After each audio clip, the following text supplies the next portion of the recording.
तळा शहराची ग्रामदेवता श्री चंडिका देवी पुनर्दर्शन सोहळ्याचे आयोजन दिनांक 24 व 25 जानेवारी रोजी करण्यात आले आहे। या सोहळ्याच्या पहिल्या दिवशी दैदिप्यमान असा पालखी सोहळा साजरा करण्यात आला। या वर्षीचा यजमान पदाचा मान असलेल्या राणेची वाडी ग्रामस्थांकडून सकाळी 10 वाजता श्रीकांत वेदक यांच्या घरापासून श्री चंडिका देवी मंदिरापर्यंत देवीची पालखी मिरवणूक काढली। या पालखी मिरवणुकीत लहानांपासून मोठ्यांपर्यंत सर्वच आनंदाने सहभागी झाले होते।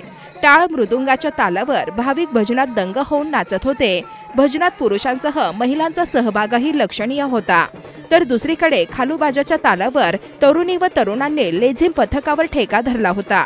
यावेळी लहान मुलांनी ऐतिहासिक शिवकालीन वेशभूषा साकारली होती, तसेच मर्दानी लाठीकाठीचा थरार देखील नागरिकांना अनुभवायला मिळाला। एकंदरीत चंडिका देवीचा पालखी सोहळा नागरिकांच्या डोळ्यांचे पारणे फेडणारा ठरला। विस्टा न्यूज मराठीसाठी तळा प्रतिनिधी श्रीकांत नांदगावकर।